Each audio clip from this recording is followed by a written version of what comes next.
Je suis dégoûté quand je m'assois sur un banc mouillé. Je suis dégoûté quand le téléchargement s'arrête à 99% et que ça fait de moi. Je suis dégoûté quand une fille me rajoute sur Facebook. Elles sont deux sur la photo de profil. Je prie pour que ce soit la plus belle et que c'est celle de derrière. Vous n'auriez pas une petite pièce, mon ami?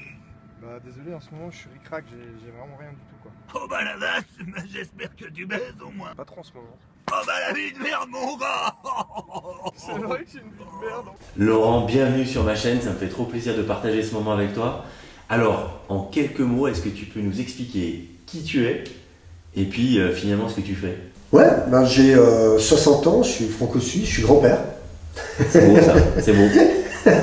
Et ce que j'ai de particulier, c'est que je suis un baroudeur entrepreneur. Donc j'ai visité plus de 80 pays à titre personnel, puis aussi sportif, hein, Ouais. au Népal, en Arctique, etc. Ouais. J'adore aller voir ce qui se passe dans des zones inconnues, Ouais. hors zone de confort, et puis après, en parallèle, je suis un entrepreneur. Donc je suis multi-entrepreneur. Voilà, ça c'est le mélange des deux qui me permet aujourd'hui d'être adapté dans un monde de changement.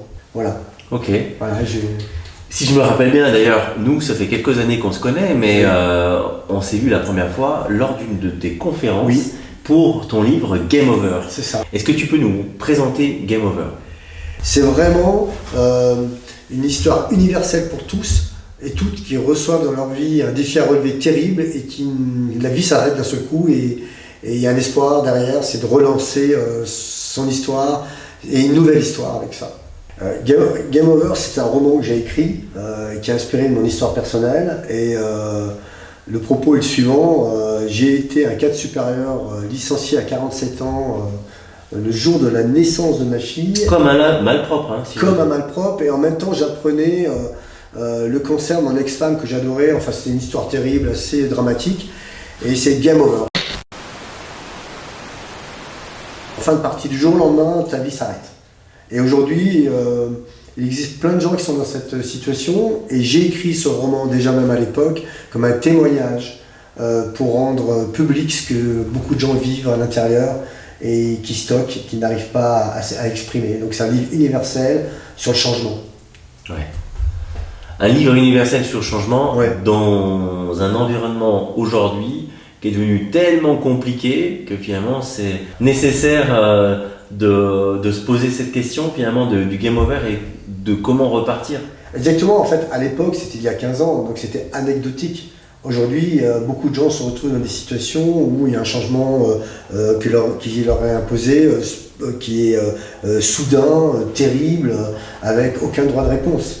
On peut parler de game over dans l'emploi, mais aussi de game over dans la santé, game over dans les divorces, dans beaucoup de choses. Donc nous autres, êtres humains, on a tous le droit d'accéder au bonheur et d'échapper à la souffrance. Ouais. Et game over traite de ce sujet-là. Et si je me rappelle bien, dans ton livre, tu parlais un petit peu de cette victimisation dans laquelle tu étais rentré, dans laquelle souvent on aurait tendance à se complaire. Oui, alors en fait, lorsque l'on vit un game over direct, nous rentrons dans un égo de victimisation et on raconte notre histoire en boucle à soi-même et aux autres.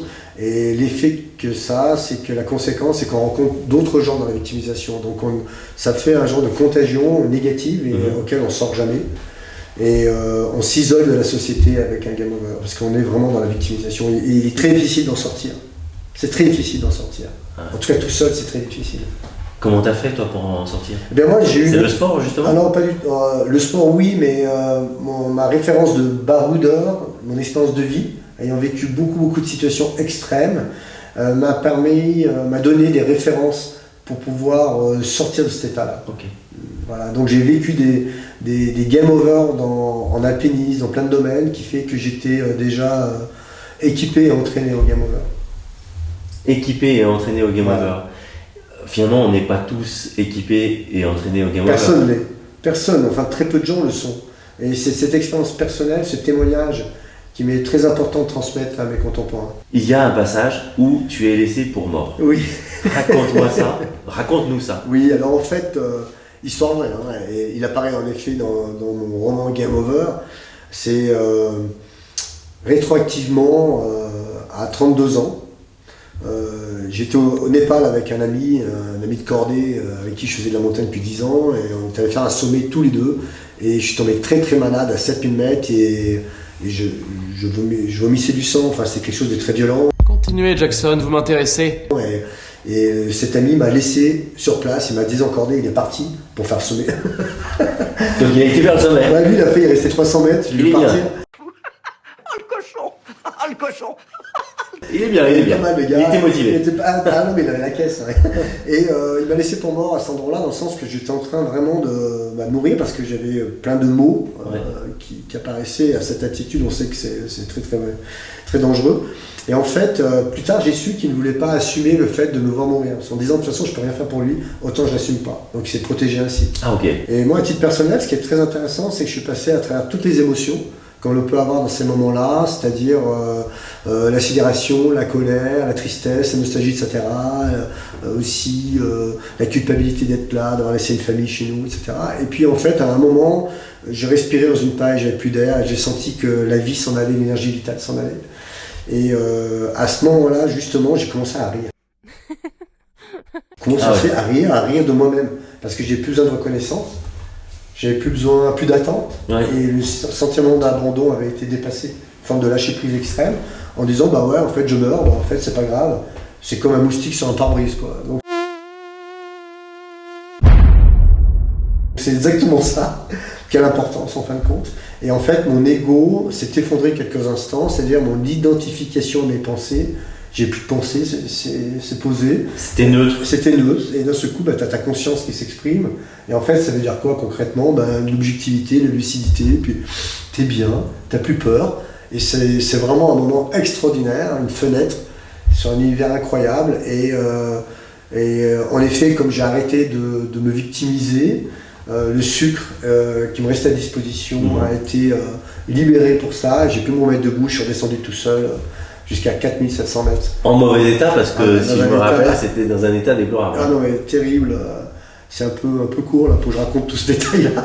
Mais en fait, ce qui est intéressant, c'était le game over. Et le lien avec le game over, bien plus tard, avec une faillite et des choses comme cela, il est très important parce que ça a été un élément de bien-être incroyable qui est resté ancré en moi, que j'avais oublié, dans la matière, tu vois, et dans le corps aussi, dans l'être, tu vois. Et quand il m'est arrivé ce game over professionnel, en fait, je me suis en effet victimisé, c'est la faute des autres, etc. Ça a pris du poids, il paraît. Ah, j'ai buvais du whisky tous les soirs, j'étais comme ça, c'était horrible, hein. Je dormais pas de la nuit, j'écris mon roman la nuit, hein.